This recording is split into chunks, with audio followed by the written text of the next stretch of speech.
கிறிஸ்துவில் பிரியமானவர்களே, இந்த நாளுக்கென்று தேவன் நமக்கு அருளியிருக்கிற ஜீவ வார்த்தை மீகாவின் புஸ்தகம் 7வது அதிகாரம் 15வது வசனம். உன்னை அதிசயங்களை காண பண்ணுவேன்.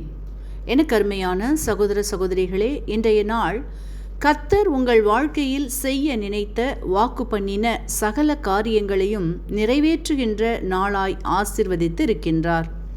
இன்றைக்கும் அநேகர் தங்களுடைய வாழ்க்கையில் கர்த்தர் உரைத்த வாக்குத்தத்தங்கள், தீர்க்க தரிசன வார்த்தைகள் யாவற்றையும் உறுதியாய் பற்றி கொண்டும், சிலரோ நீண்ட நாள் ஆகியும் கர்த்தர் நிறைவேற்றவில்லையே என்றும், ஒரு சிலர் கர்த்தர் செய்வாரோ மாட்டாரோ என்ற சந்தேகங்களுடனும், வேறு சிலரோ இனி நடக்காது என்று மனதில் சோர்ந்து போயும் விசுவாசத்தை இழந்தும் இருப்பீர்களானால், இன்றைக்கு கர்த்தருடைய வார்த்தை சொல்லுகிறது, கர்த்தருடைய கை குறுகி இருக்கவில்லை நன்மை செய்யக்கூடாதபடிக்கு என்று.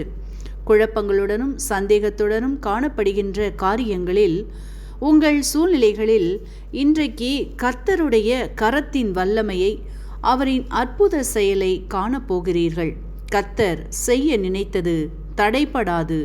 அவராலே செய்யக்கூடாத அதிசயமான காரியங்கள் ஒன்றுமில்லை என்பதை விசுவாசியுங்கள். ஆசீர்வாதங்களை பெற்றுக்கொள்ளுவீர்கள், அற்புதங்களை காண்பீர்கள். இன்றைக்கும் நாம் யாத்திராகமத்தின் புஸ்தகம் 14வது அதிகாரத்தை வாசிக்கையில், அங்கே மோசே இஸ்ரவேல் ஜனங்களை அடிமையின் வீடாகிய எகிப்திலிருந்து வாக்கு பண்ணப்பட்ட கானானிற்கு அழைத்து கொண்டு போகையில், அவர்களுக்கு தடையாய் கடக்க முடியாதபடிக்கு முன்பாக செங்கடலும் பின்பாக பார்வோன் சேனையும் காணப்படுகின்றது. அப்பொழுது கர்த்தரை நோக்கி முறையிடும் பொழுது, கர்த்தர் அவர்களுக்கு மனம் இறங்கி சமுத்திரம் 2 பிளந்து நடுவாக வெட்டாந்தரையிலே நடந்து போவார்கள் என்றும், பின்னாக வந்த பார்வோனின் சேனைகள் அனைத்தையும் கவிழ்த்து போடுவேன் என்றும் கர்த்தர் தம் கரத்தின் வல்லமையை மோசேயை கொண்டு வெளிப்படுத்தி செங்கடலான தடைகளை விலக்கி வழிநடத்தி ஆசீர்வதித்தார் என்பதை நாம் வாசித்தருகின்றோம். இன்றைக்கும் உங்களின் வாழ்க்கையின் சூழ்நிலைகள் எப்பக்கம் திரும்பினாலும் தடைகளாகவும் பகைகளாகவும், செங்கடலை போன்று சீரிட்டும் பார்வோனை போன்று பீரிட்டும் வருகிறதே என்று கலக்கத்துடனும் பல கேள்விகளுடனும் இருப்பீர்களானால், இன்றைக்கு கர்த்தர் உங்களுக்கு எதிரடையாக எதிர்த்து வருகின்ற தடைகளை தம் வல்லமையான கரங்களினால் கவிழ்த்து போட்டும் வழி விலகி செல்லும்படியும் செய்கின்றார்.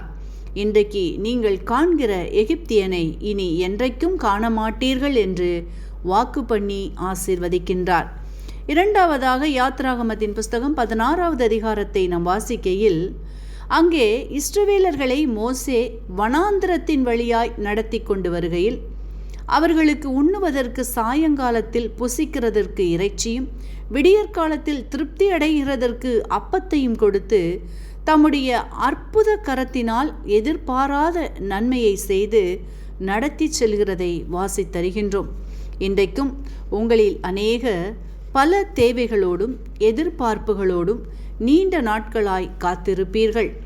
உங்களுக்காய் கர்த்தர் இன்றைக்கு தம் கரத்தினால் நீங்கள் எதிர்பார்த்திராத இடத்திலிருந்து ஆச்சரியமான நன்மைகள் உங்களை தேடி வரும்படியும் பெற்றுக்கொள்ளும்படியும் செய்து உங்களை ஆசீர்வதிக்கின்றார்.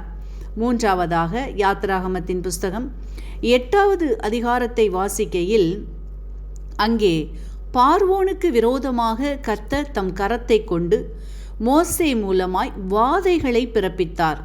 அப்பொழுது மந்திரவாதிகள் பார்வோனை நோக்கி, இது தேவனுடைய விரலே என்றார்கள்.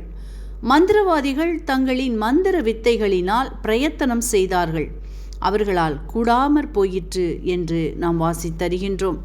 எனக்கருமையானவர்களே, இன்றைக்கும் உங்களுடைய வாழ்க்கையிலும் எல்லாராலும் கைவிடப்பட்ட நிலையில் உள்ள காரியங்கள் எவைகளாக இருந்தாலும், அவைகளில் இன்றைக்கு ஒருவராலும் செய்ய முடியாத, பார்த்திராத, கேட்டிராத அற்புதங்களை, அதிசயங்களை தம்முடைய வல்லமையான கரத்தினால் செய்து உங்களை ஆசீர்வதிக்கின்றார்.